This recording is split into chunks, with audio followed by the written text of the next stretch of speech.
Y bueno, empezamos. Sí, entonces, como les decía, vamos a cerrar hoy el tema de curvas paramétricas. ¿Sí? Vamos a seguir el estudio de curvas parametrizadas por longitud de arco y más específicamente el estudio de sus propiedades locales. Las propiedades locales están básicamente determinadas por la información que arrojen dos funciones, que son la función de curvatura y la función de torsión. ¿Sí? La función de curvatura ya la hemos estudiado bastante hasta el momento.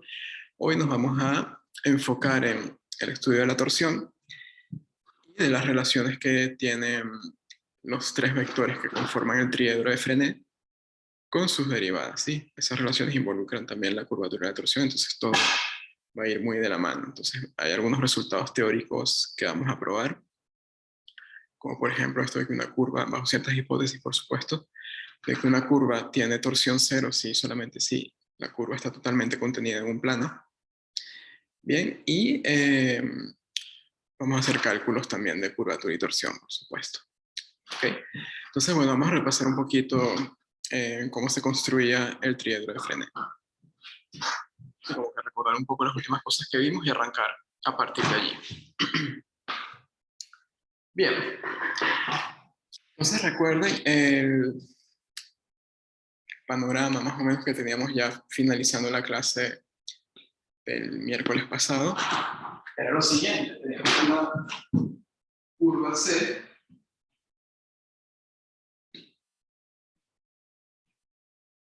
vamos a poner en R3 parametrizada por longitud de arco. Mediante una parametrización vamos a llamarla beta del parámetro S. ¿Sí? Entonces, bueno, vamos a suponer además que la curva es de clase C2 y con curvatura no nula.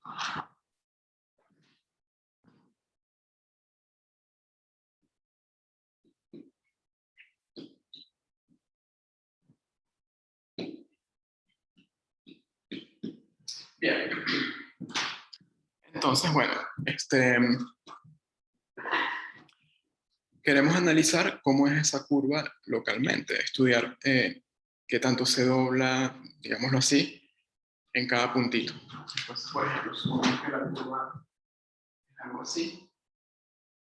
Si es la curva C, tenemos un punto por acá, el punto lo llamamos beta S. Entonces, bueno, aquí teníamos un primer vector importante que uno consideraba que era el que llamaba versor tangente, que es un vector unitario que da la dirección de la recta tangente que pasa por ese punto, tangente a la curva me refiero, y uno lo puede calcular simplemente derivando una vez la parametrización beta. ¿Sí? Entonces, bueno, luego había otro versor ortogonal al versor tangente que era el versor normal. Ese versor normal uno definía como el vector de aceleración partido por su norma. ¿Sí? Recuerden que queríamos que ese versor también fuese unitario, norma 1. Y bueno, como t es derivada de la parametrización, es decir, la velocidad, entonces esto uno podía escribirlo también en el numerador como la derivada del versor tangente. Y recuerden que la norma de la aceleración era la curvatura, ¿sí? Se definía de esa manera. Entonces acá tenemos t' sobre la curvatura, ¿sí?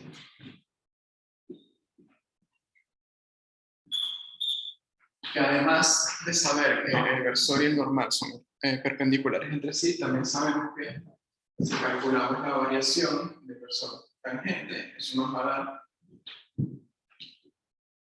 un vector que es paralelo al normal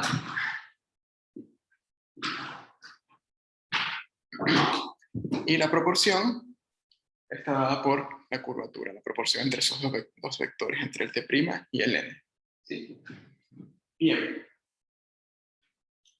Entonces, como les decía, t da la dirección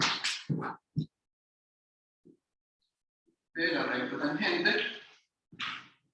a la curva en el punto beta de S. ¿Sí?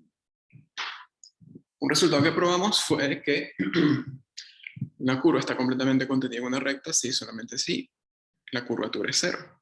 Bien. Entonces, uno puede considerar otro objeto geométrico que en cierto sentido también se pega a la curva, que es el llamado plano osculador. El plano osculador no es otra cosa que el plano generado por los vectores normal y tangente. ¿Sí? Tenía un plano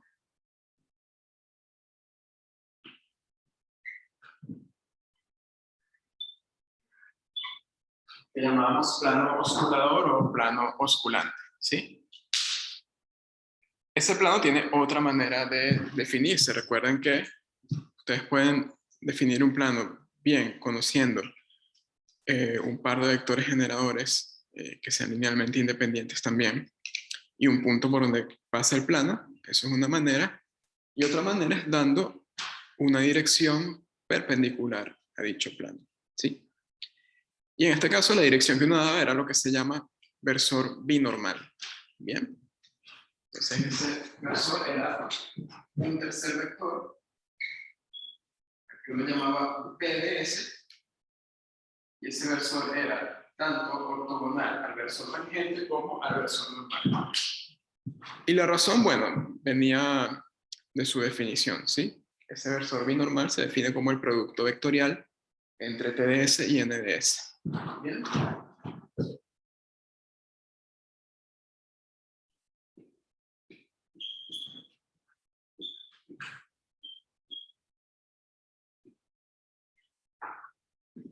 Eso no había que dividirlo entre la norma porque tanto t como n son vectores unitarios y que entre ellos se forma un ángulo de pi medios. Entonces, cuando calculen la norma de ese producto vectorial, les queda norma de t por norma de n por el valor absoluto del seno de pi medios, que es 1. Entonces la norma da 1. ¿Sí? O sea, no hay que hacer lo mismo acá, no hace falta. Ya esto automáticamente es unitario. Bien. Entonces, bueno, así como uno medía la tasa de variación instantánea del versor tangente, que era medir la tasa de variación instantánea del campo tangente o de las rectas tangentes que pasan por los puntos de la curva, y eso a su vez me medía qué tanto se pegaba la curva del campo tangente a ella. Uno puede derivar el versor binormal y medir la tasa de cambio del mismo, pero que mide la tasa de cambio del versor binormal. Recuerden que este versor lo que hace es dar la dirección del plano osculador, ¿sí? Entonces, derivar ese señor mide qué tanto varía el plano osculador con respecto a la curva. ¿Bien? Y geométricamente hablando, ese cálculo, a través de un numerito que va a aparecer por allí, que se conoce como la torsión de la curva, me mide qué tanto se pega la curva a un plano que pasa por alguno de los puntos, ¿sí? Cuando la torsión es totalmente cero en todos los puntos, entonces lo que va a ocurrir, y eso lo vamos a probar, es que toda la curva está contenida en algún plano. Saber, ese plano va a ser el plano osculador en cualquier punto, ¿sí? En ese caso, todos los planos osculadores van a ser coincidentes. Bien. Ok, bueno, son más o menos a modo de repaso, ¿sí? Lo último que les mencioné, lo dejamos enunciado formalmente en una proposición. Entonces vamos a empezar nuestro recorrido de los últimos resultados de este tema, probando ese resultado que no es muy difícil de deducir.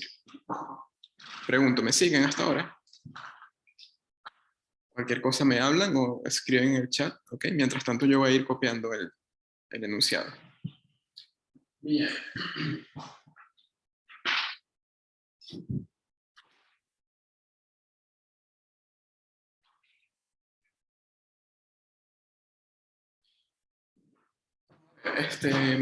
Vamos a hacer un ejemplo primero antes de la proposición, sí, porque la vez anterior,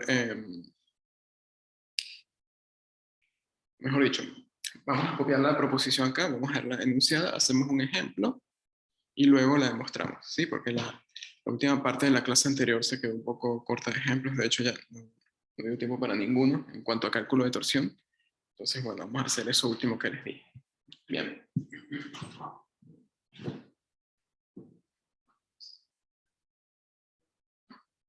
Entonces, posición.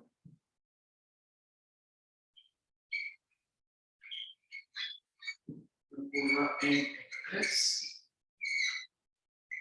Para empezar por gráfico.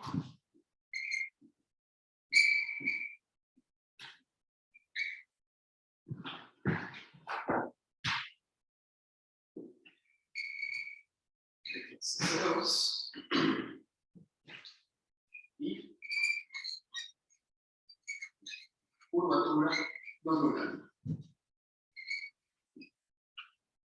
Cuando digo curvatura no nula, es curvatura no nula en cualquier punto de la curva. Bien.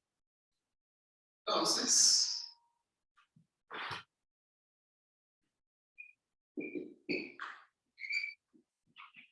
la derivada del versor binormal y el versor normal son vectores colineales.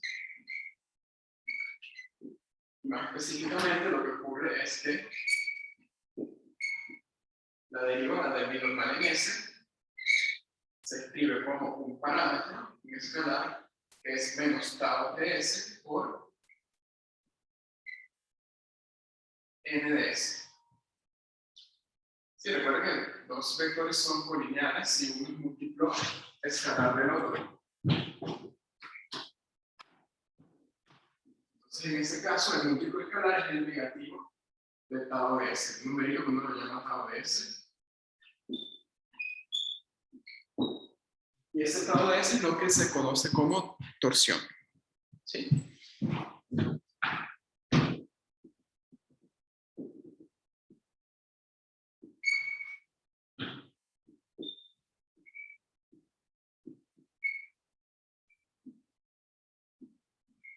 Específicamente la torsión en el punto beta S. Bien, ¿por qué aparece un menos allí? Es simplemente convención de matemáticos, ¿sí? No se rompan tanto la cabeza con eso, simplemente una forma que se adoptó para colocarlo así. La motivación, en este momento no sé dónde viene, capaz alguna motivación física, pero no me voy a aventurar a decir mucho más porque podría estar errando. ¿Bien?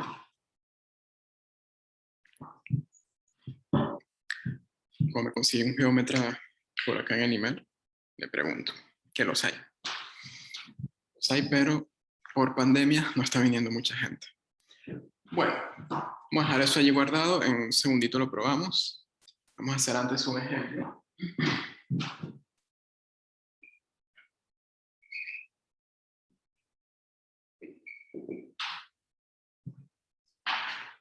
Y vamos a hacer un cálculo de triángulo de Frenet y plano oscurado.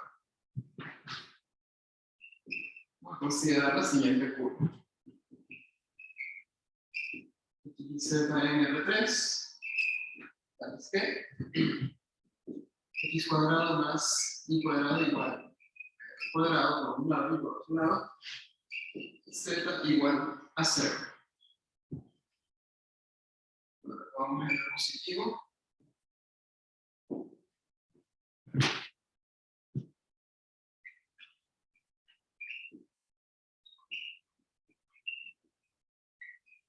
Entonces,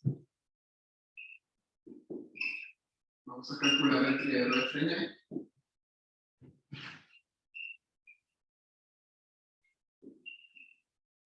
En cualquier punto.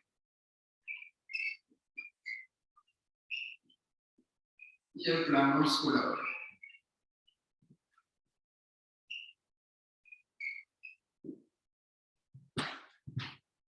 Vamos a hacer eso con la siguiente curva.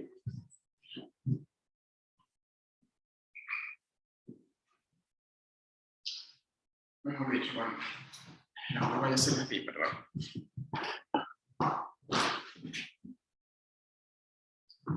Iba a anotar la parametrización, pero les quiero preguntar más bien a ustedes.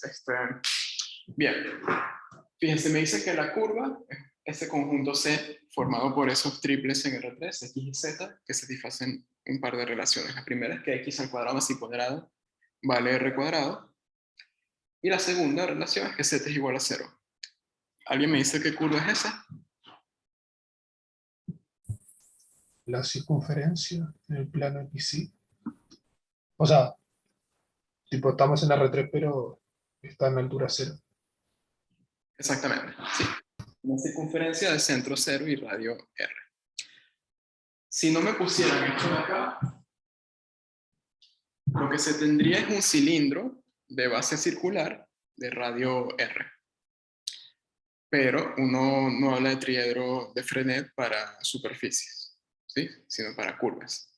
Entonces, bueno, lo que hacemos es tomar el cilindro y lo cortamos en altura z igual 0, y ahí sí se forma una curva que es justamente esa que está allí.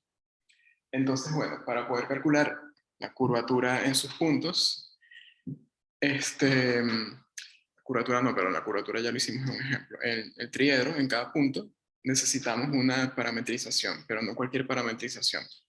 Tenemos que tomarla por longitud de arco para luego calcular el tangente, el normal y el binormal. Bien. Entonces, bueno. ¿Alguien se acuerda de una parametrización por longitud de arco de esa circunferencia?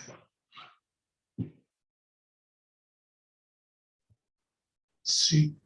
¿Mm? R por coseno de t sobre R y R por seno de t sobre R. Exacto. Con una corrección muy pequeñita, lo voy a hacer acá, pero todo lo demás está perfecto, ¿sí? Exactamente. Entonces uno hacía, recuerden que si uno parametrizaba una circunferencia por longitud de arco, el intervalo iba de 0 a la medida de la longitud de la circunferencia, que era 2pi por el radio. ¿Sí? Esta es una curva de R3. Entonces, como decía Martín, esto era R por el coseno de S sobre R. Bueno, me había dicho T, pero como estamos llamando usualmente a ese parámetro particular, colocamos ese, pero si ponen T, ok, está bien, ¿sí? Siempre y cuando no haya confusión, no habría problemas. Acá R por el seno de S sobre R, pero recuerden que la curva cae en R3, falta una componente más aquí. Pero como esta circunferencia está en altura 0, simplemente hay que poner 0 en la tercera componente, ¿sí? Bien, entonces sabemos por ejercicios previos en clases que eso está parametrizado por longitud de arco. Luego, el inversor tangente era simplemente derivar la parametrización. Solar menos seno S sobre R, coseno S sobre R y 0. ¿Sí? Por otro lado, para calcular el normal, primero necesitamos la aceleración, ¿cierto? Bueno, simplemente derivar este de acá, ¿sí?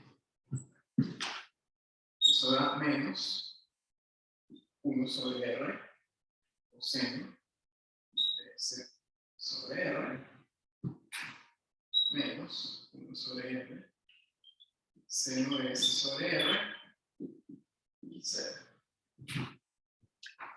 Recuerden que la curvatura de una circunferencia es el inverso multiplicativo del radio, es decir, 1 sobre R. Entonces, bueno, ya tenemos la aceleración, la curvatura la conocemos de un ejemplo previo, entonces podemos calcular el versor normal.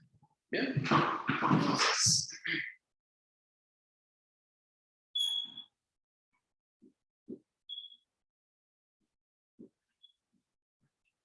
tenemos esto. Como la curvatura es 1 sobre R, cuando hagamos esta división, estos señores se me cancelan, ¿cierto? Entonces me queda menos coseno de S sobre R menos seno de S sobre R y 0. Lo cual tiene sentido porque este tiene que dar norma 1. ¿Sí? Este de acá no tenía norma 1, pero este sí. Y bueno, finalmente hacemos el cálculo del binormal, es decir, tomar el producto vectorial de este y este. Entonces vamos a hacerlo, así repasamos un poquito cómo se calcula un producto vectorial, ¿sí? Porque lo van a tener que hacer varias veces. Bien.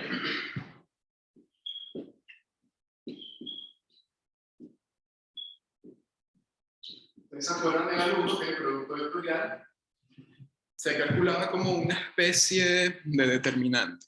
¿Sí? Se formaban informalmente hablando. Un determinante no es exactamente un determinante, pero se puede manipular operacionalmente como si lo fuera.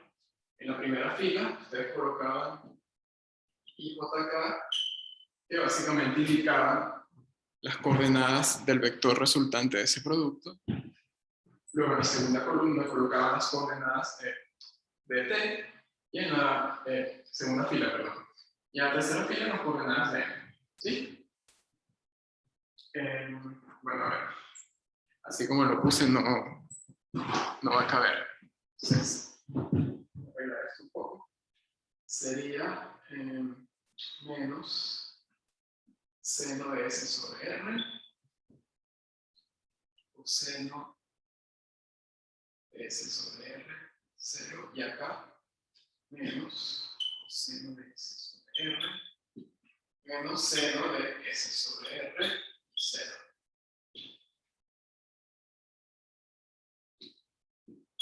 ¿Sí? Bien. Entonces, como tengo la tercera columna con valores 0, entonces, bueno, allí, cuando hagamos ese cálculo, solo va a sobrevivir el subdeterminante que involucre a este determinante de 2 por 2. Bien. Entonces, bueno, terminamos de hacer esto.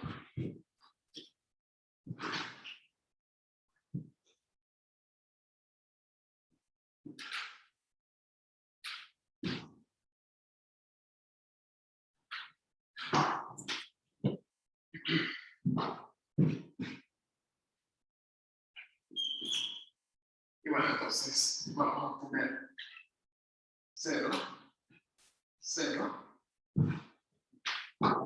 Y bueno, hacemos esta cuenta allí, menos más, me queda seno cuadrado, más coseno cuadrado de S sobre R, eso da 1. ¿Sí? Da 1 por la identidad trigonométrica fundamental. Bien, entonces, bueno, el binormal en cualquier punto da 0, 0, 1. Entonces vamos a analizar un poquito qué es lo que está pasando acá, ¿sí? Porque el binormal está dando constante. Fíjense.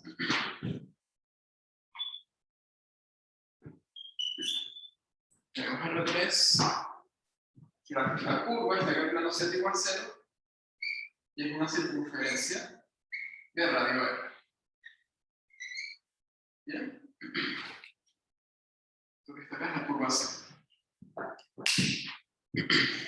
Si uno calcula, por ejemplo, a ver, el eje X, el eje Y, el eje Z, el ángulo S es el parámetro. Entonces, acá tenemos S sobre R. Entonces, bueno, acá tenemos el punto beta de S.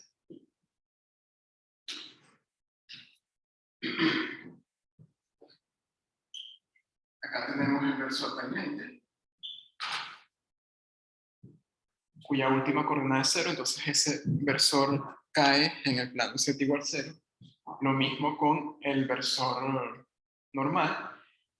Y recuerden que vimos para parametrización de circunferencia que como esto es una curva contenida, o en este caso totalmente la circunferencia, la posición siempre, no, perdón, ¿cómo se llama?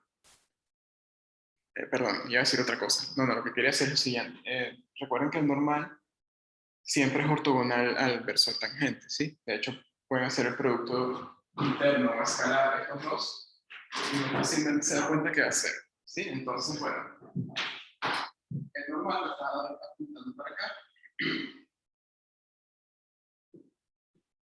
¿Sí?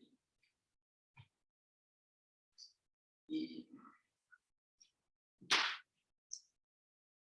déjame sacar otro punto, porque acá el dibujo no va a salir muy bien.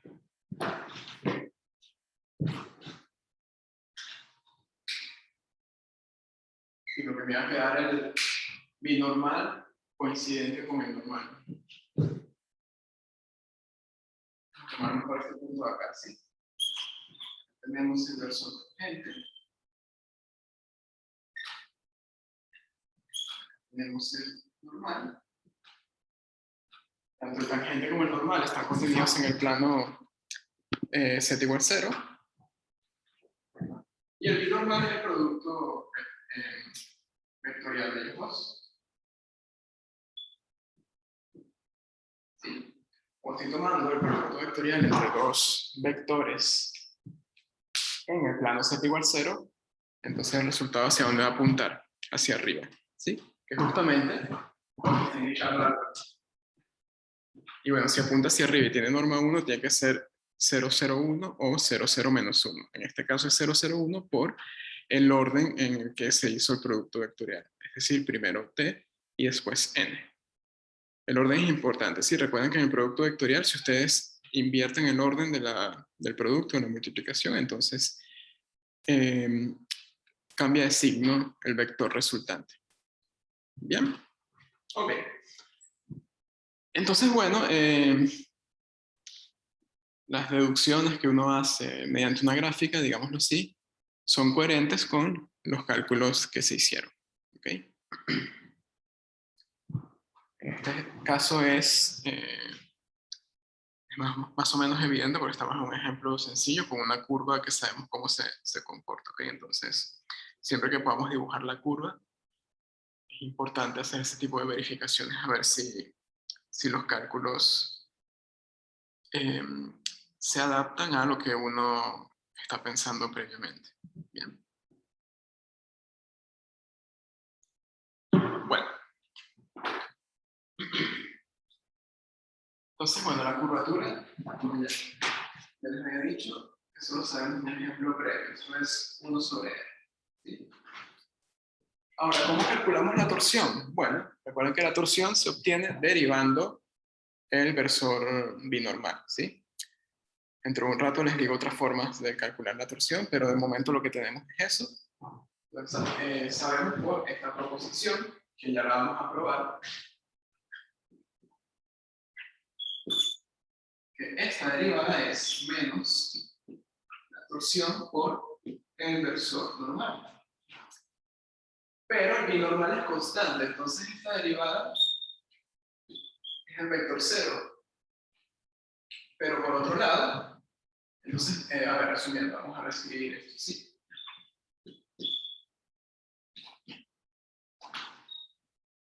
Tenemos esto acá. Tengo un escalar por un vector igual al vector 0. Entonces, o el escalar es 0 o el vector es 0. ¿El vector normal puede ser 0? No. ¿Por qué? Porque es un vector unitario. ¿Sí?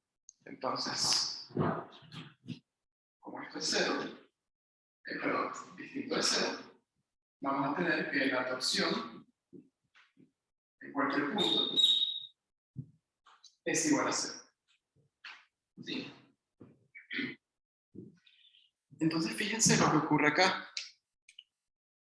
Por otro lado, el plano oscurador es el plano z igual a 0. ¿Sí? Recuerden que el plano oscurador en beta ds es el plano que es perpendicular al binormal y que pasa por beta ds. ¿Sí?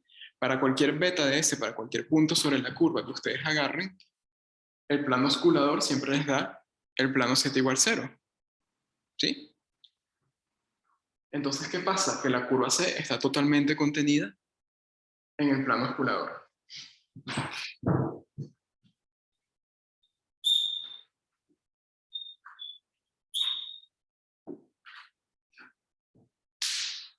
Bien. Y la torsión, la función torsión,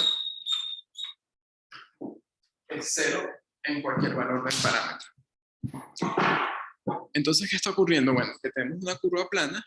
¿Qué pasa con las curvas planas? O por lo menos con esta curva plana, que tiene torsión 0, y ella siempre queda contenida en el plano osculador. Bien, eso está pasando en este ejemplo, pero vamos a probar que eso pasa en general. ¿Qué quiere decir? Que, bueno, bajo unas ciertas condiciones sobre la curva, condiciones mínimas para poder hablar del triedro de Frenet, es decir, que al menos sea de clase C2, con curvatura no nula y todo eso. Una curva tiene torsión nula en cualquier punto, sí, solamente si la curva está contenida en un plano. Bien.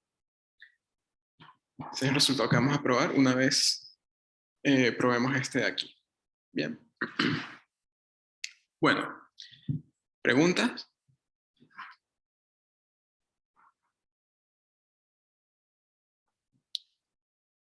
¿Se entiende todo de momento?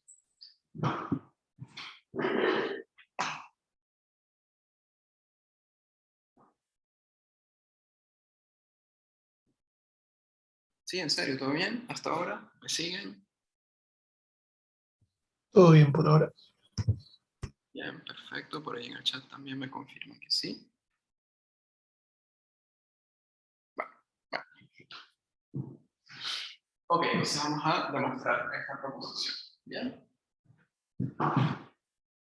Una proposición cortita, la demostración es bonita también porque involucra cálculos y un poco de geometría básica de vectores.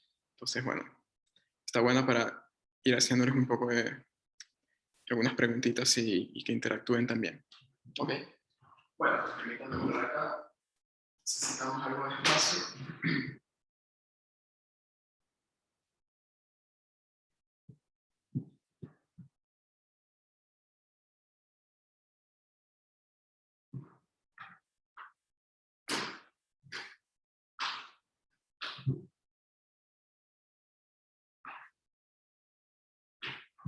Muy bien.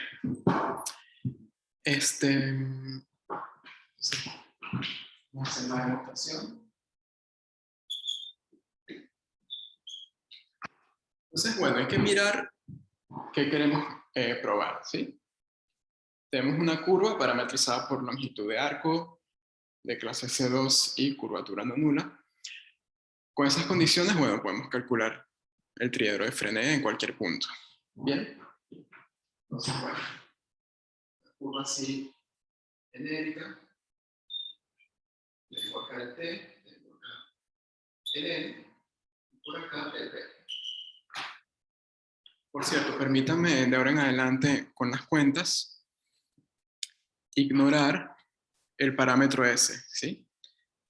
Es decir, cuando haga cálculos de derivadas y eso, no voy a poner el S entre paréntesis, pero quiero que se sobreentienda que de ahora en adelante todo está expresado en función del parámetro S, ¿sí? Es simplemente para simplificar un poco el escribir, ¿ok? Hago esa aclaración. Bien. Entonces, ¿qué me dicen? Bueno, acá tengo el normal, ¿sí? Tengo un escalar que es la torsión. Entonces, vamos a dibujar el menos tau de n.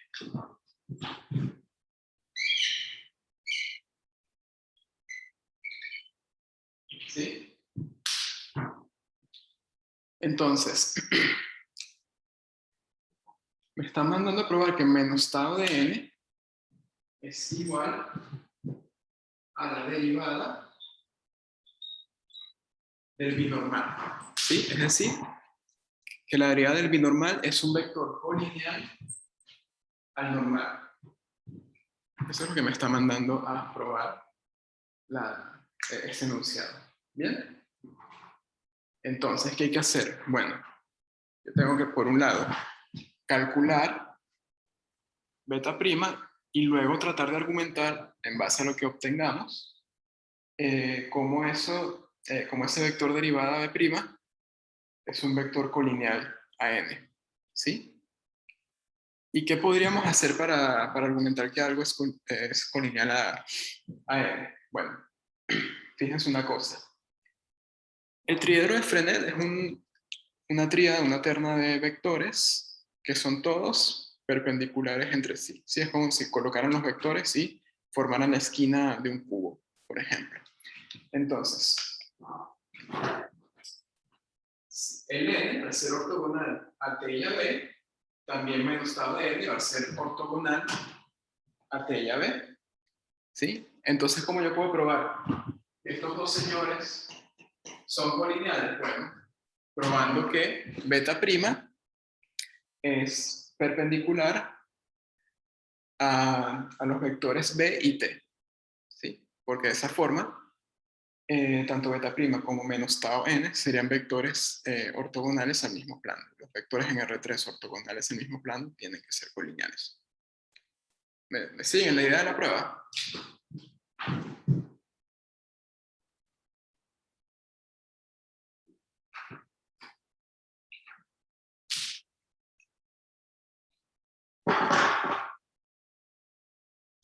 Voy a colocar eso por acá. ¿Sí?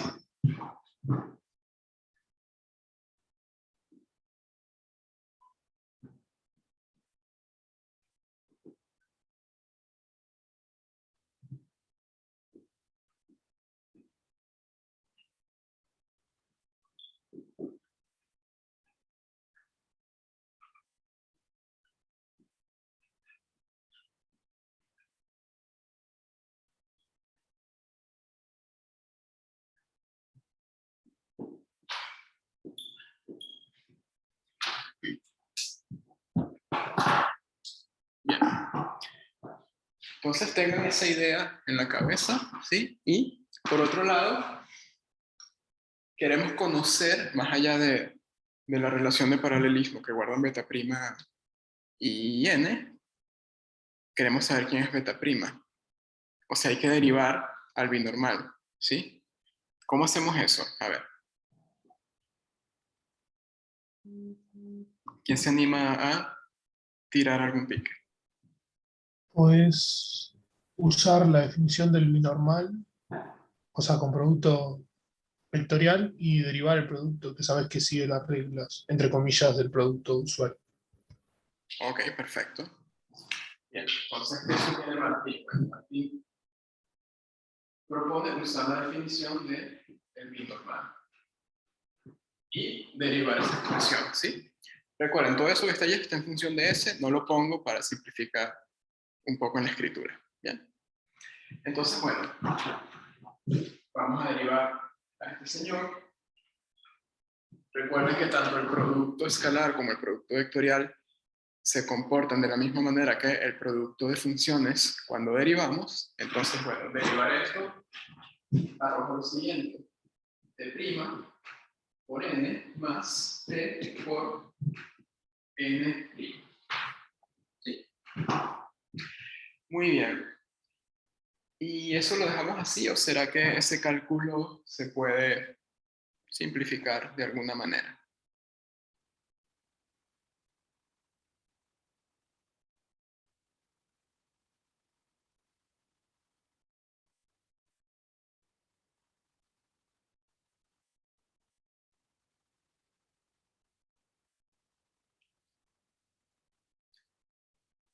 Em, bueno, les doy una pista, ¿eh? Recuerden que el normal se definía como la derivada del verso tangente sobre la curvatura. Es decir, la derivada de es la curvatura por el normal. Entonces, ¿qué podemos hacer allí? Sustituís. Ajá, sustituimos. Bien. Entonces, si sustituimos, vamos a obtener Kn por n más t por n. Y entonces, ¿qué pasa con ese Kn por n?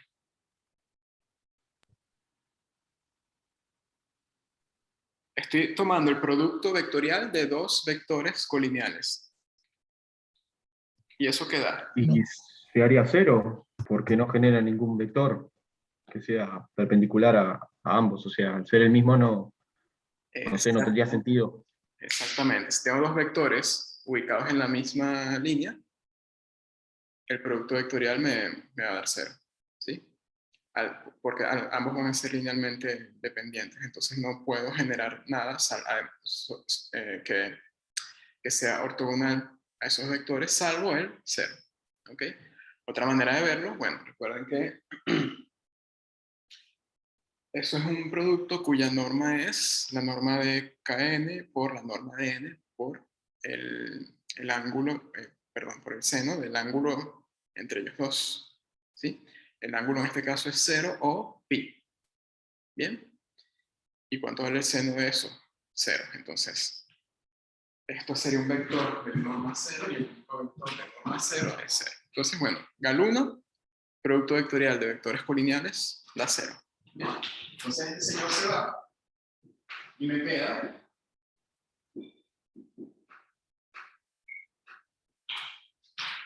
que la derivada del binormal es el producto vectorial del versor normal con la derivada del normal, perdón, el versor tangente con la derivada del normal. Bien. Entonces, bueno, este se va a tener por definición del producto vectorial que B es ortogonal, perdón, B' es ortogonal a T y B' también es ortogonal a N'. ¿Sí? Bien. Por otro lado, bueno, fíjense, acá tenemos estas relaciones. La derivada del binormal es ortogonal tanto a T como a N'. Si probamos que el normal también es ortogonal a T y a N', entonces la derivada del binormal y N serían ortogonales al mismo plano, por lo tanto serían colineales. Bien, entonces aquí, perdón, déjenme reescribir esto. Acá en lugar de B vamos a considerar N'. ¿Sí? Sí, pensé que era el binormal el que íbamos a usar, pero no. Cambié lo que estaba acá por N' por esto que tuve acá a partir de esta cuenta. ¿Bien? Entonces, bueno, tengo dos vectores linealmente independientes, el T y el N', ellos me generan un plano. Debido a que esto es igual a esto, el binormal es perpendicular a estos dos, entonces para probar la colinealidad entre la derivada del binormal con el normal, lo que hay que probar ahora que el normal también es ortogonal a T y a N', ¿sí? Entonces,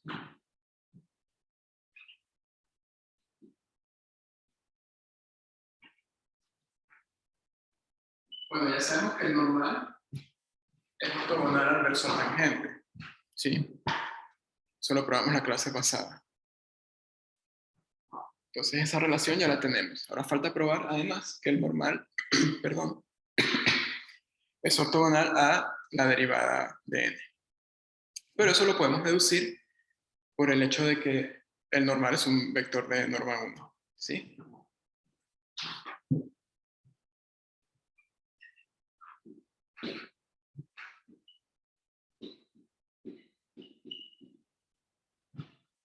Otra manera de decir que el normal tiene norma 1 es que ese producto interno da 1. Derivamos ese producto interno. Esa derivada da 2, haciendo las reglas del producto. 2 por el producto interno de N' con N, eso es 0. Sí, producto interno de N' con N es 0. Y bueno, esto que está acá implica que N es ortogonal a N'. ¿Sí? Entonces, bueno, tenemos que N es ortogonal a T y N es ortogonal a N'. Eso implica que N y la derivada del binormal son colineales.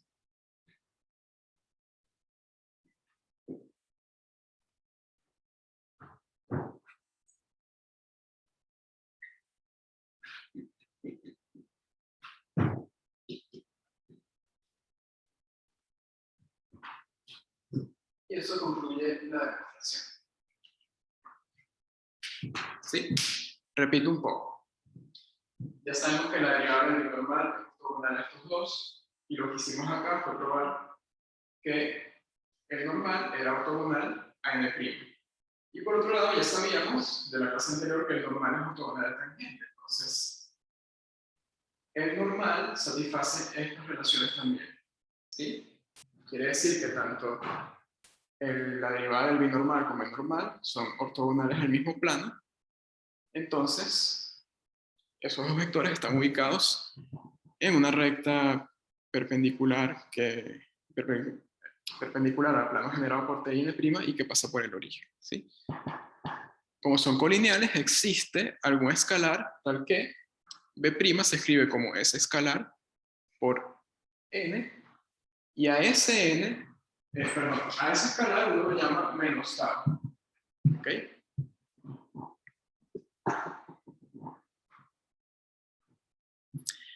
Y bueno. Una pregunta, Marco. ¿Sí? O sea, entiendo que si son colineales va a existir un parámetro por el cual lo multiplicas, pero ¿no se puede construir tipo a partir de algo?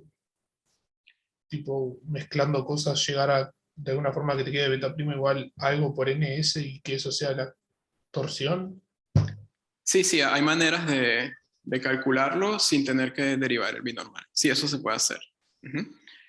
Eso es parte de unos resultados que se llaman fórmulas de Frenet, que te dicen que puedes calcular la curvatura y la torsión mediante producto interno de ciertos vectores dentro del triedro de Frenet.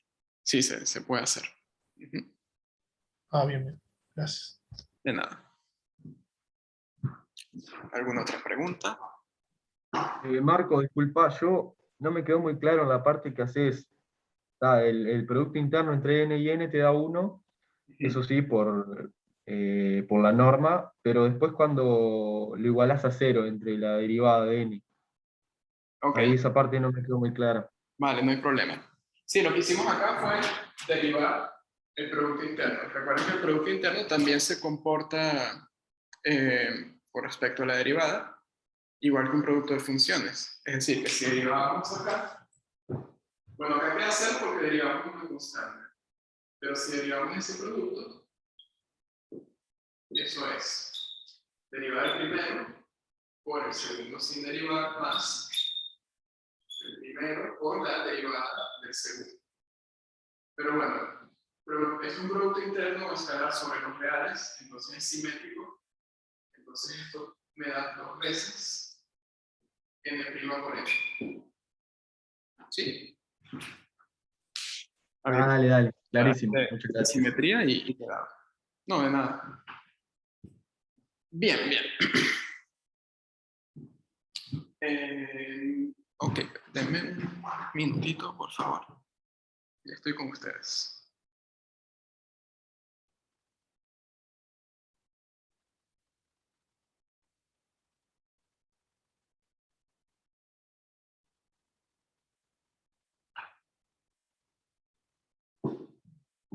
Listo.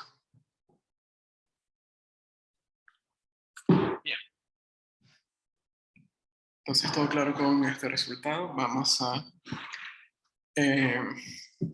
probar esta cuestión de que una curva ¿Tiene torsión cero? Sí, solamente sí. Está completamente contenida en un plano. Bien.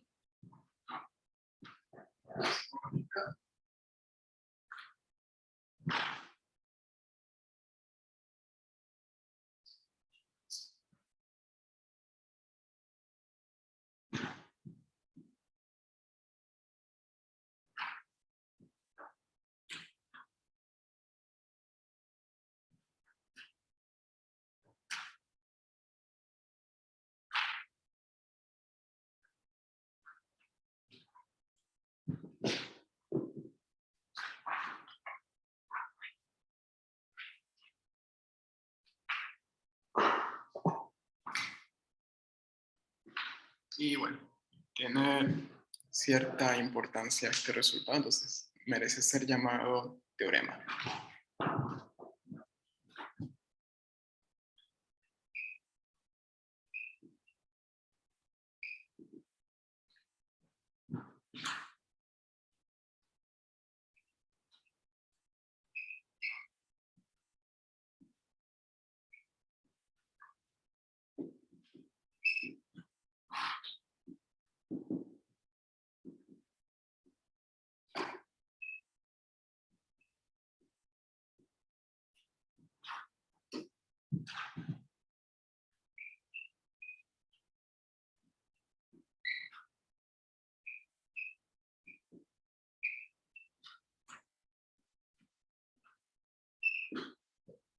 Entonces, tenemos una curva en el espacio con parametrización por longitud de arco. Vamos a suponer que es de clase C3.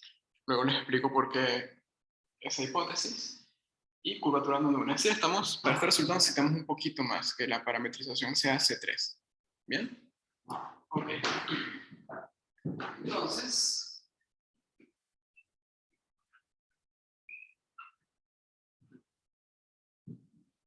la torsión es igual a 0 para todo S en el dominio de la parametrización. Sí, solo sí. La traza de la curva, es decir, el conjunto beta de J, está contenida en un plano.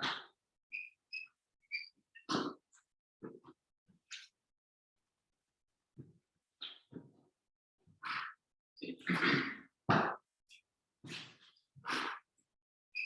Voy a indicar entre paréntesis que el plano va a ser el plano osculador en cualquier punto. Lo que va a ocurrir acá es que todos los planos osculadores van a ser coincidentes. Bien.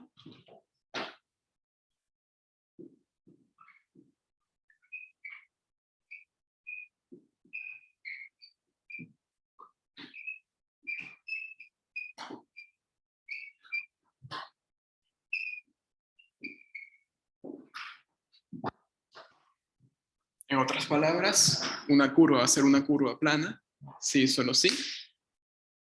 El plano osculador no cambia. Okay. ¿Por qué? ¿Qué es lo que pasa con las curvas planas? Por ejemplo, tienen una curva así. Tengo un punto beta de S, luego me muevo, acá tengo beta de S también, y ocupo acá el plano osculador, y así en cualquier punto, si yo me muevo a lo largo de la curva, y si esa curva está contenida en un plano, ¿qué va a pasar con el plano osculador? No me cambia, ¿sí? Siempre va a tener la misma dirección. ¿Y qué quiere decir que tenga la misma dirección, que el plano no cambie? Bueno, recuerden que la tasa de cambio de ese plano lo mide la torsión, ¿sí? Porque la torsión aparece en la derivada del binormal, y el binormal da la dirección del plano osculador. Entonces, al no cambiar el plano, la torsión va a ser 0. ¿Sí? Eso es lo que geométricamente está pasando allí. Entonces, bueno, vamos a demostrar ese resultado. Es un sí, solo sí, entonces hay dos implicaciones que probar. Bien. La idea es un poco parecida a esto de que la curvatura es cero, sí, solo si la traza de la curva está contenida en una recta. Bien.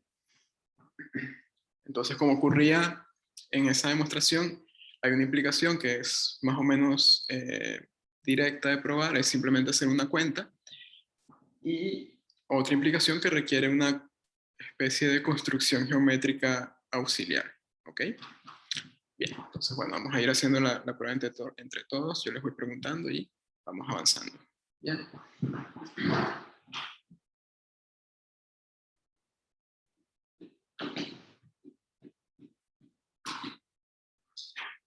Bueno, pues vamos a arrancar con esta implicación. Vamos a suponer que la función de torsión es idénticamente igual a 0, es decir, que se anula en cualquier parámetro S. Entonces hay que probar que la traza de la curva está contenida en un plano. ¿Sí? Bueno, entonces vamos a ver cómo probamos eso de allí. Ok,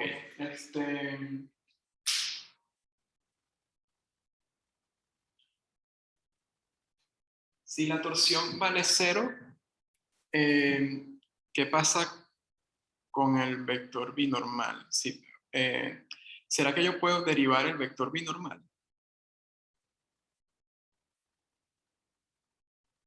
En principio yo podría derivar el vector binormal si yo conociera una fórmula para la parametrización.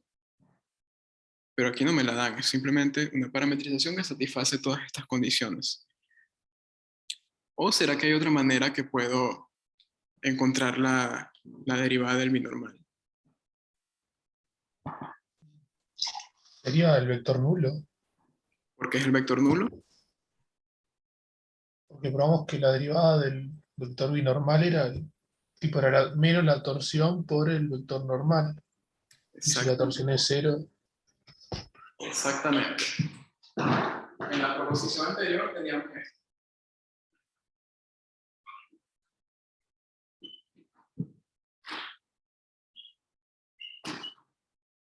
La derivada del binormal es menos la torsión por el normal.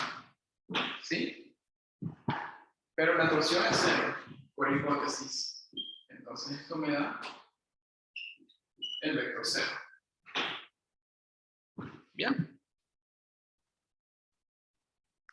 Entonces permítanme reescribir esto así. Expectativa de S igual a 0 para todo S en el intervalo corto. Entonces la derivada del binormal es constante, una función vectorial constantemente igual a 0. Ajá, entonces ¿qué pasa con el binormal si su derivada siempre es 0?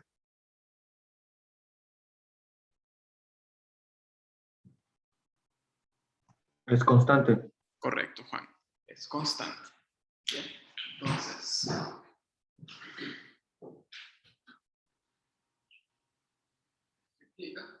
vamos a ponerlo acá.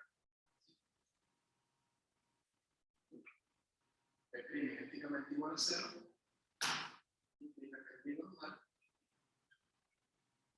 es constante. ¿Sí?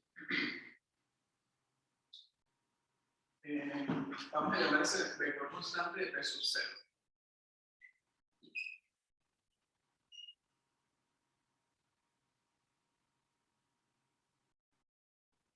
S igual a sub 0 para todo S.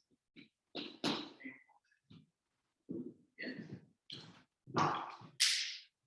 Entonces, recuerden que queremos demostrar que la traza de la curva está contenida en un plano.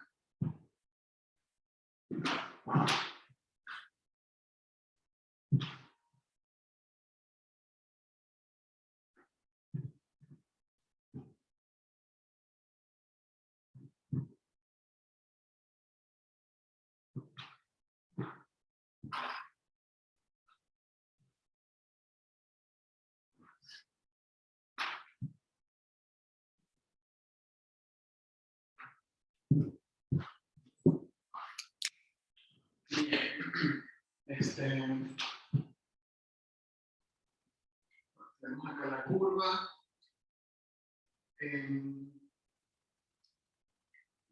Acá tenemos el binormal B sub 0. En cualquier punto vamos a obtener el mismo vector binormal.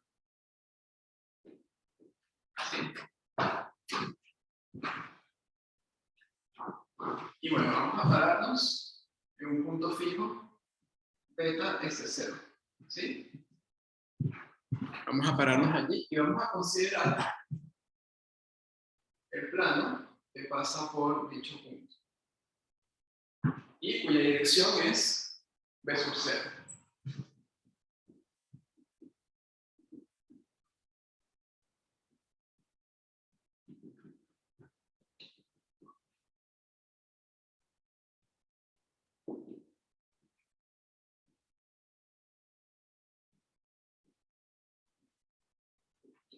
Ese S sub 0 es un parámetro fijo que yo consideré, ¿ok? Para quedarme únicamente en un punto y considerar un plano allí. Lo que vamos a probar ahora es que la curva C está totalmente contenida en ese plano. ¿Bien? Y para eso lo que vamos a hacer es tomar cualquier otro punto sobre la curva, beta de S, y queremos probar que beta de S está contenido en pi, pertenece a pi, mejor dicho. A ver, ¿a quién se le ocurre cómo probar eso?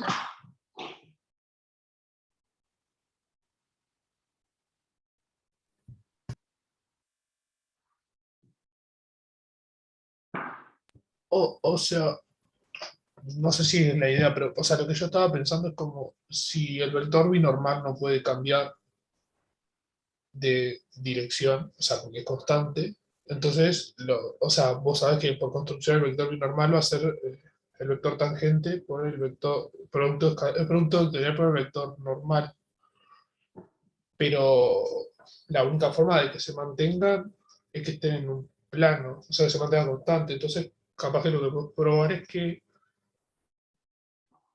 o sea, se me ocurre por ahí, pero no sé cómo, de qué me puede servir eso.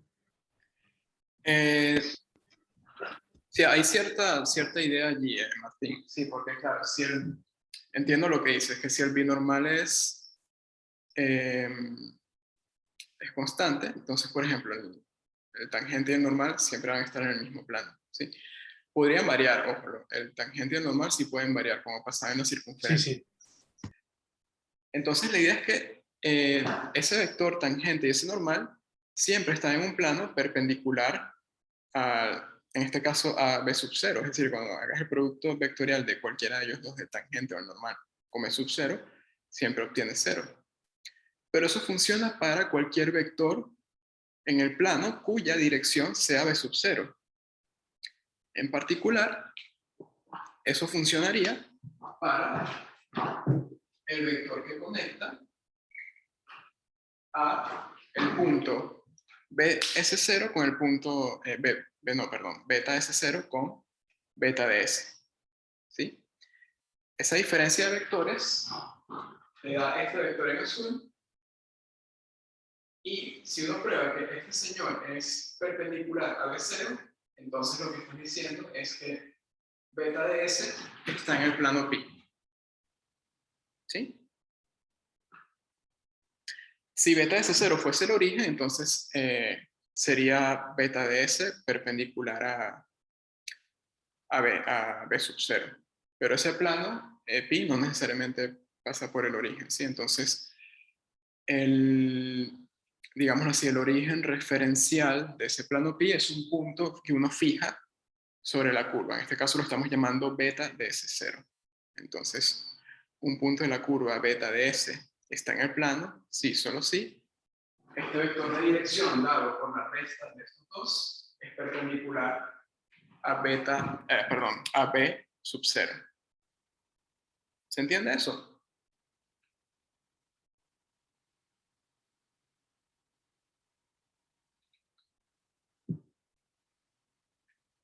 ¿Sí o no? Sí. ¿Sí? Bien. Si se complican un poco con la prueba, bueno, pueden suponer sin pérdida de generalidad que beta de S0 es el origen, ¿ok? Se los digo porque, bueno, después pueden mediante una traslación obtener el caso general, ¿ok?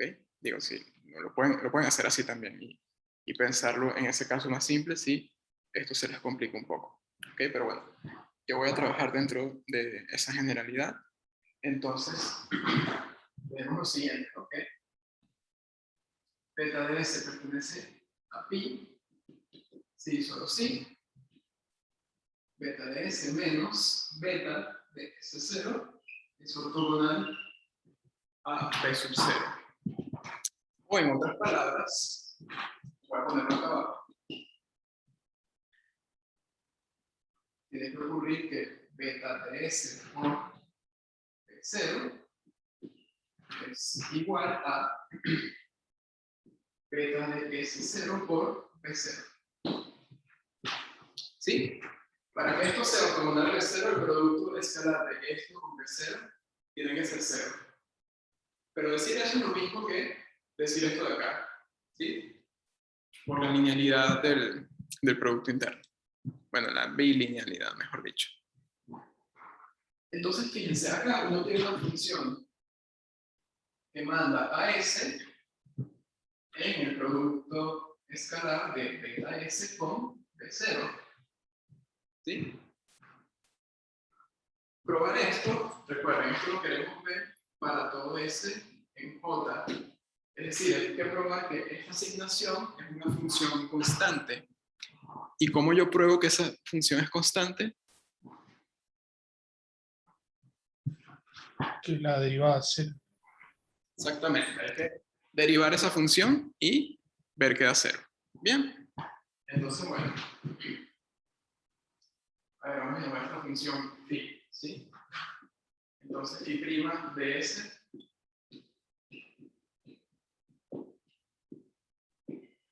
hacer la derivada de este producto, eso es beta prima de S 0 más beta de S por la derivada de B0. Esto que está acá es 0 porque este señor es constante, si lo derivo me da el vector 0.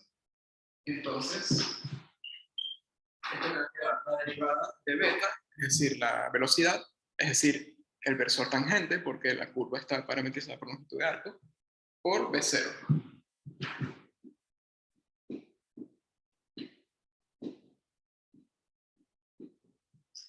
Y ese producto escalar que apareció ahí al final, ¿cuánto da? Recuerden, son dos miembros del triedro de Frenet. Entonces, ¿eso da? 0. Exacto, son perpendiculares, ¿verdad?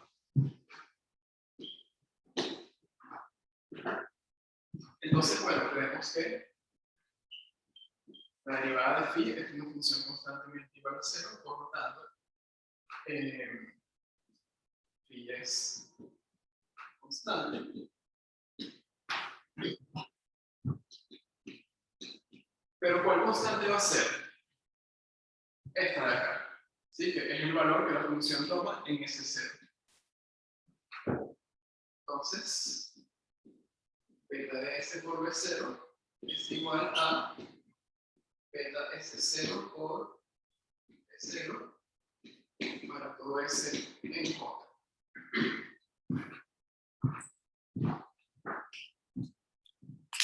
Bien.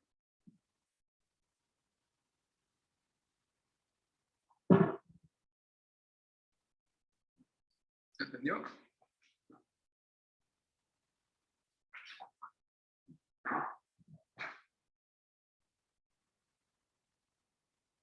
¿Sí o no?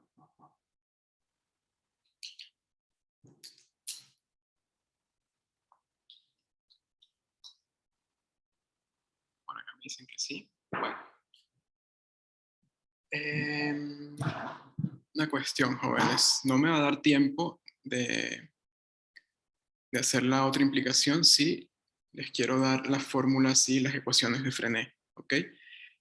Entonces, bueno, les dejo la otra implicación de ejercicio igual va a aparecer en las notas que voy a subir entre hoy y mañana, ¿ok? Entonces, bueno, ahí la pueden chequear. Pero la idea de la prueba de la otra implicación tiene que ver con esto también, de tomar este tipo de construcciones. Bien. Bueno, entonces...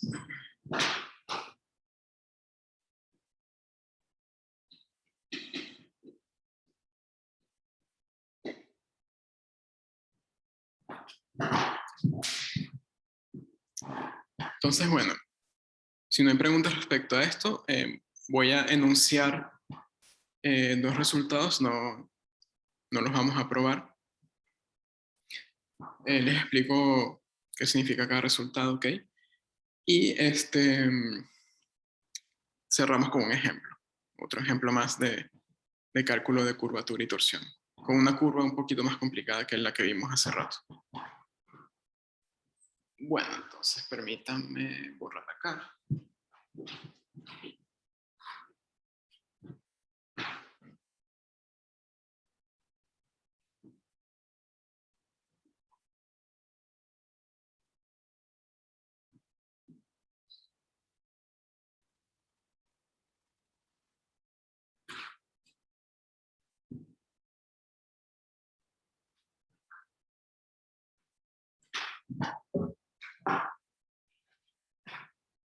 Entonces, bueno, el primer resultado tiene que ver con una consulta que hacía Martín hace unos minutos, que cómo uno puede calcular la torsión de otra manera sin estar derivando el binormal.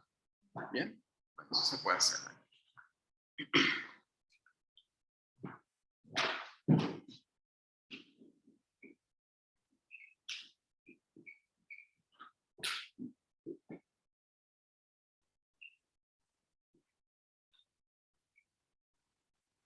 El resultado se conoce como fórmulas de Frenet. Son unas fórmulas que me permiten calcular curvatura y torsión mediante ciertos productos internos o escalares.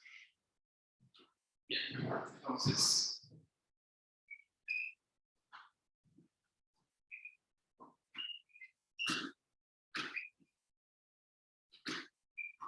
tomarse con el enunciado anterior.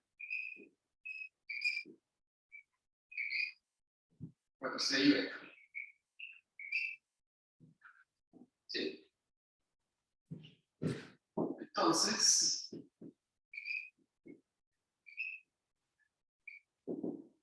van a ocurrir las siguientes igualdades. La primera es que la curvatura uno la puede calcular tomando el producto interno o el producto escalar del versor tangente con la derivada del normal y cambiar el signo, o también se puede calcular como el producto escalar de la derivada del tangente con el normal. ¿Sí? Y para la torsión hay unas fórmulas parecidas.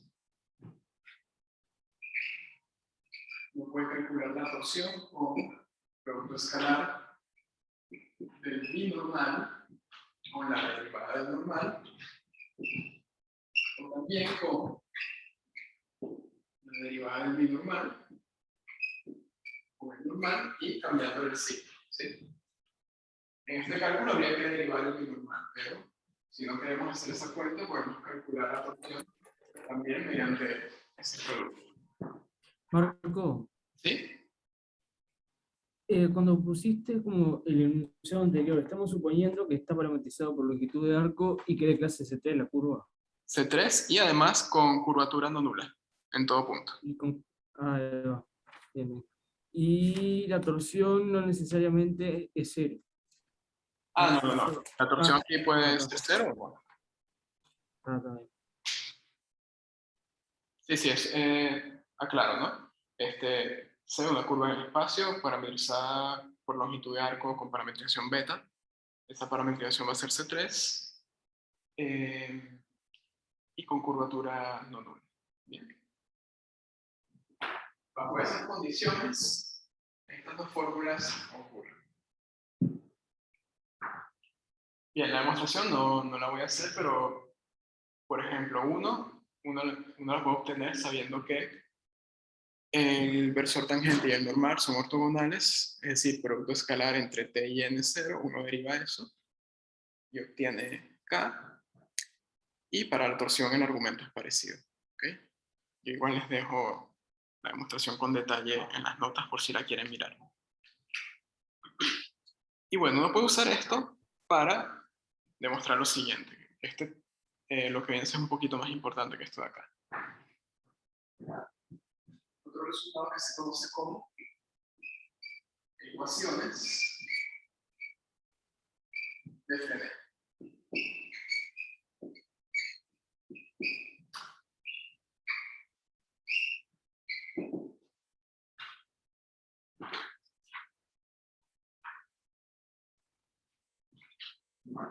Y bueno, lo mismo. Se beta como en el enunciado anterior.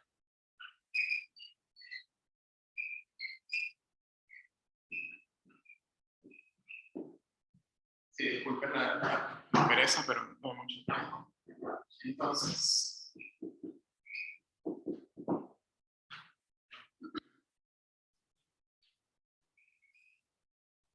vamos a tener las siguientes ecuaciones.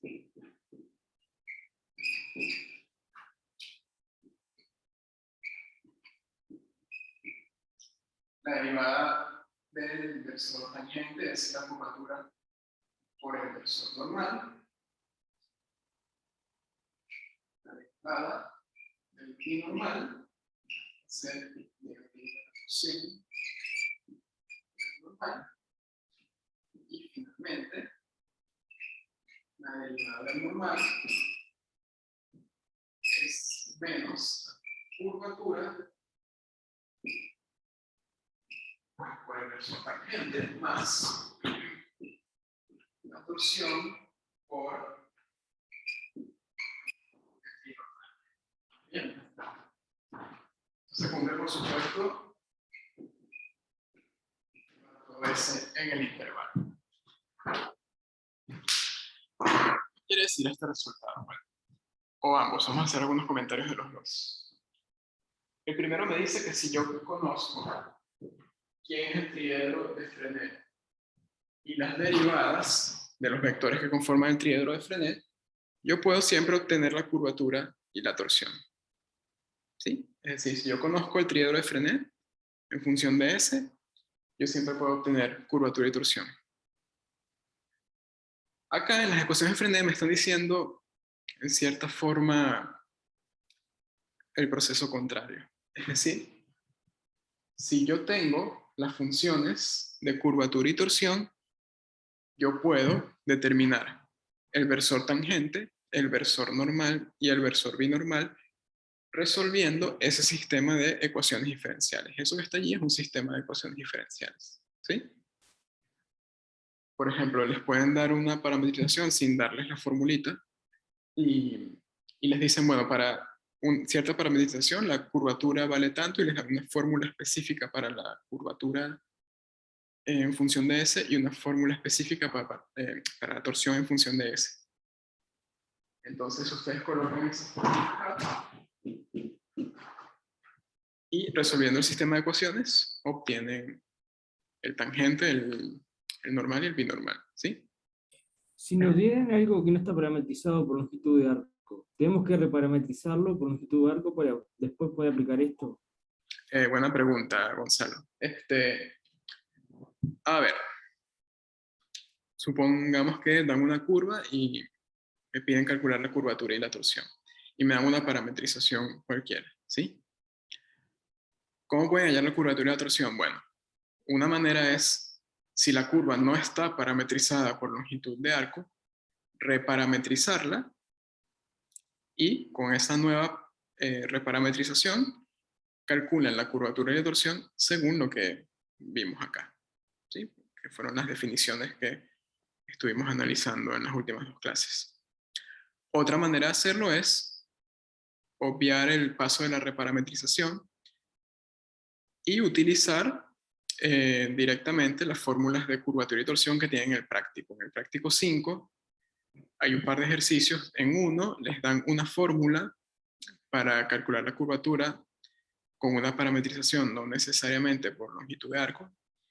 Y más adelante tiene un ejercicio similar para la torsión. ¿Ok? Si se saben esas fórmulas, está perfecto, no tienen que reparametrizar por longitud de arco, pueden hacerlo directamente con la parametrización que tengan. Si no se las saben, bueno, simplemente reparametrizan por longitud de arco y ya está. ¿Ok? Ahí va. O sea que, sabiendo las fórmulas genéricas, podemos hacerlo sin la necesidad de reparametrizar. Exactamente.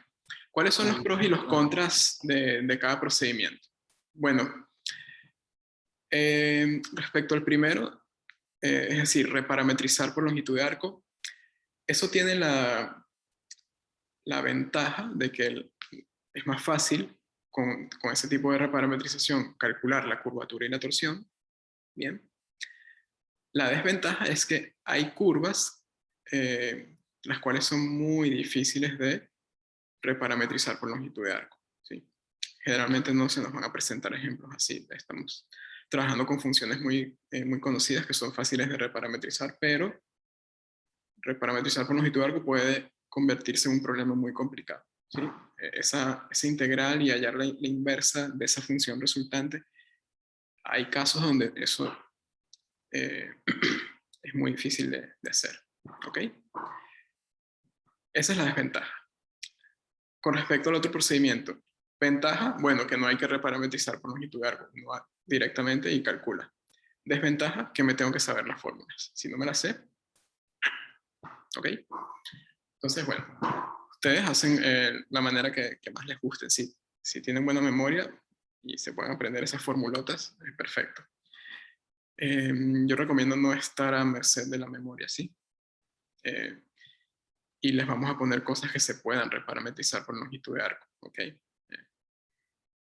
Si llega a haber un caso en el que no, bueno, el ejercicio estaría orientado o tiene un propósito distinto a hacer cuentas complicadas, ¿sí? Entonces por eso no se asusten. Bueno, quedan 5 minutos. Voy a cerrar con un ejemplito, comento las cuentas por encima y ya, con eso terminamos el tema de curvas paramétricas.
Bien. Tenemos una hélice, ¿sí? La hélice de radio A y amplitud B. ¿Sí? Recuerden que ese numerito es una constante que mide básicamente cuánto recorre de altura la hélice en cada vuelta que da. ¿Sí? Por cierto, R a R3. Se pueden recorrer la hélice hacia arriba y hacia abajo también. ¿Ok? Muy bien. Entonces, tenemos esa curva con esa parametrización esa parametrización se hacen las cuentas y calculan la norma de la velocidad, es decir, la rapidez, pueden ver que no necesariamente está parametrizada por longitud de arco, ¿sí? Dependería de los valores de A y de B para que eso pudiera ocurrir, pero estamos trabajando con valores generales, ¿sí? Entonces, repito, pueden, con lo que preguntaba Gonzalo, pueden calcular la curvatura y la torsión directamente con esas fórmulas súper complicadas, que no solo son fórmulas complicadas de memorizar, sino que son fórmulas que involucran, sobre todo la fórmula de la torsión, involucra un montón de cuentas de productos vectoriales, luego el resultado tiene que ser un producto escalar y lleva su tiempo, ¿sí? O pueden reparametrizar eso por longitud de arco. De hecho, la reparametrización de esta curva por longitud de arco me parece que la hicimos en clase, si la memoria no me falla, ¿ok? Si no, bueno, igual les digo directamente lo que da, pero reparametrizar esto es bastante sencillo. Porque en el cálculo de la función longitud de arco en integral, la función que les queda es constante y bueno, luego el resultado de eso es muy fácil de invertir. ¿Sí? Bien. Entonces, parametrización por longitud de arco, llamada beta. Sí, hicimos la reparametrización de eso porque recuerden que yo les quise hacer el ejemplo en el cual el intervalo no necesariamente fuera acotado. Y hacer la observación de que en ese caso aún se puede reparametrizar por longitud de arco usando el procedimiento que se les explica de manera general en el teorema de reparametrización. Bien. Entonces, bueno, esa cuenta nos dio beta de S igual a por el coseno de S sobre raíz b cuadrado más b cuadrado a por el seno de S sobre raíz b cuadrado más b cuadrado y b por S partido por esa misma raíz. Ya me estaba quedando sin espacio ahí al final. Bueno, entonces podemos calcular, por ejemplo, vamos a calcular la torsión, ¿sí? Y la curvatura la hacen ustedes. Podemos, por ejemplo, usar esta fórmula de FNS, ¿no? ¿Sí? Entonces hay que calcular el normal, derivar el normal y también calcular el binormal. Bien. Entonces, en este caso, pongo esta para empezar por longitud de arco. El TDS, que es la derivada de beta, este señor da 1 sobre raíz de cuadrado más b cuadrado menos a seno de S sobre raíz b cuadrado a por el coseno de S sobre raíz b cuadrado más b cuadrado y b. ¿Sí? Para obtener el normal, recuerden que hay que calcular el vector de aceleración, el beta doble prima. Es decir, hay que derivar esto y dividirlo por la curvatura. Bueno, fíjense, hay que calcular la curvatura igual. Yo no quería calcularla, pero bueno, igual hay que calcularla. Bueno.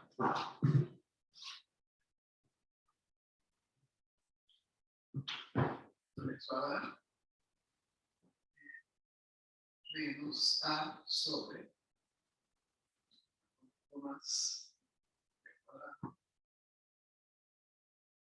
el coseno de S sobre esa raíz, S sobre esa misma raíz y 0. Todo eso dividido por la curvatura, es decir, por la norma de esta derivada. Esa norma da A sobre A cuadrado más B cuadrado. ¿Sí? Entonces, bueno, las constantes se van a cancelar y nos va a quedar finalmente menos coseno de s sobre raíz de a cuadrado al cuadrado seno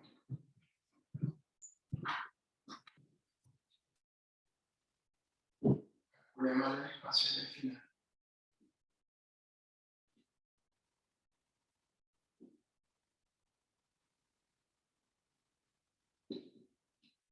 Bien, pues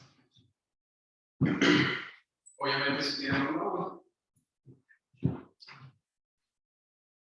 Y bueno, si fíjense una cosa,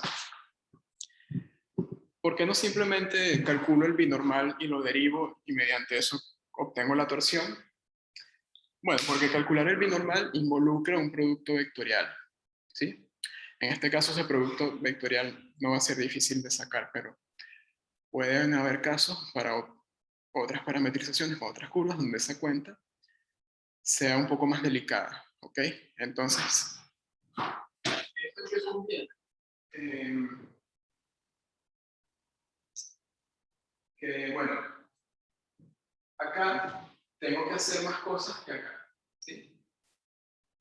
Acá necesito simplemente calcular el binormal y derivar el normal, y en la otra expresión, o haciendo el cálculo directo de la torsión, tengo que calcular la derivada del binormal.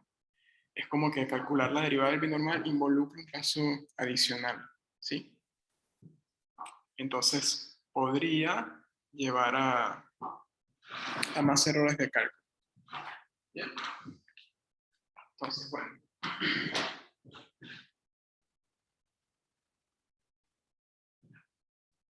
O sea, el punto con las fórmulas de Frenet es que uno podría ahorrar un poco de tiempo en las cuentas, aunque no mucho realmente.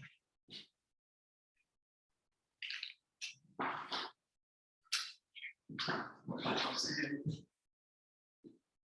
el binormal, recuerden que se calcula como el producto vectorial de el tangente con el normal. Voy a poner directamente la propiedad.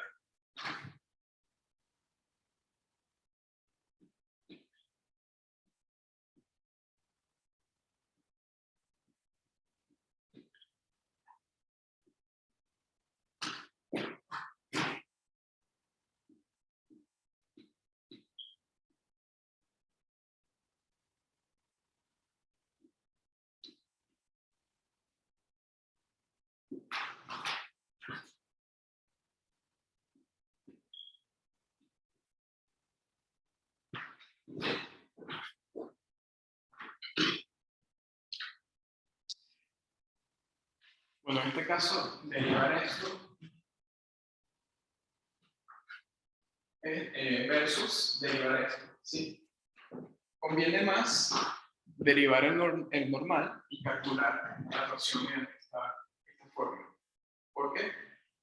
Porque acá tengo estas constantes. Entonces, si derivo esto, tengo que tener cuidado con la constante que resulte al derivar acá y multiplicar por lo que ya está fuera de cada componente, ¿sí? Entonces sería un cálculo un poquito más delicado que derivar simplemente esto.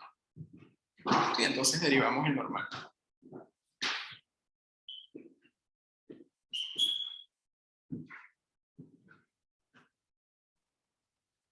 Entonces, me va a quedar 1 sobre raíz de al cuadrado más b cuadrado. Seno de s sobre esa misma raíz. Luego, 1 sobre raíz de al cuadrado más b cuadrado. Seno de s sobre esa raíz. Y 0. Entonces, bueno, van a tener que la torsión va a ser el producto escalar del binormal con la derivada del normal. El binormal lo tienen acá. Entonces sería este por este, ¿sí? Entonces es esta componente por esta componente va a quedar b sobre a cuadrado más b cuadrado por seno cuadrado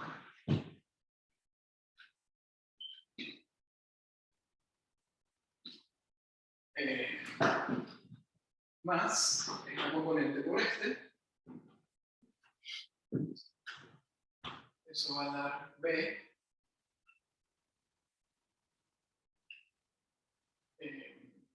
por a cuadrado más b cuadrado por seno cuadrado de ese argumento más 0. Entonces sumando, me da que la torsión es b sobre a cuadrado más b cuadrado.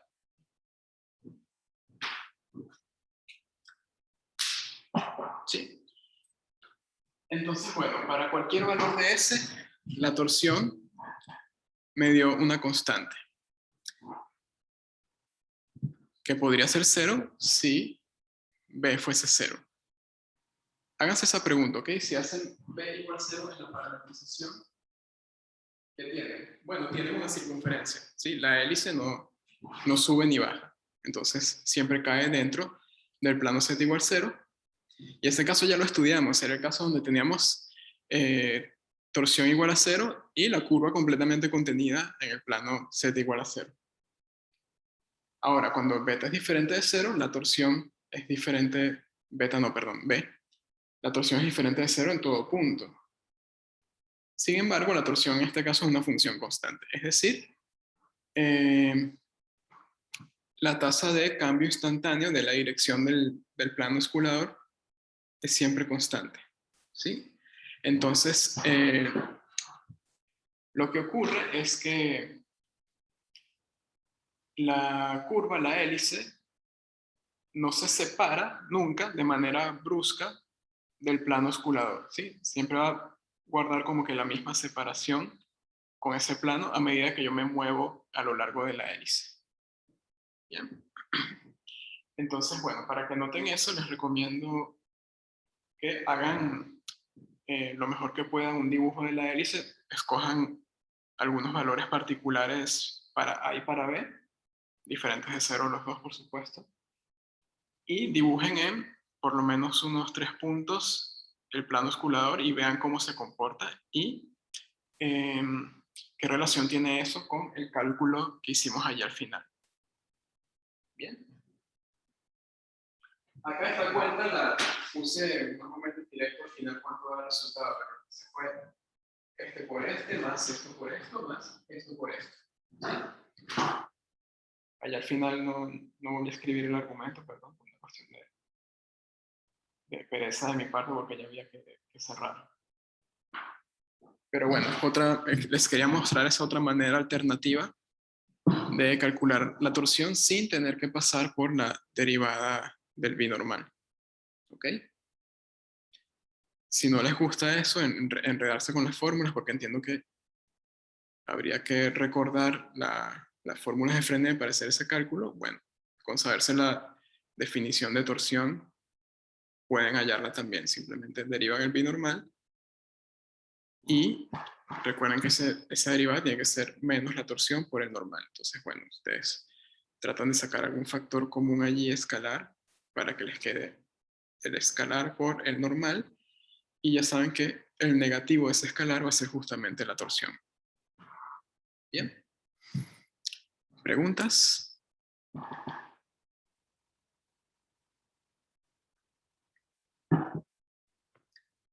Y la computadora me está gritando que se está quedando sin batería. Sí, ya lo sé. Gracias.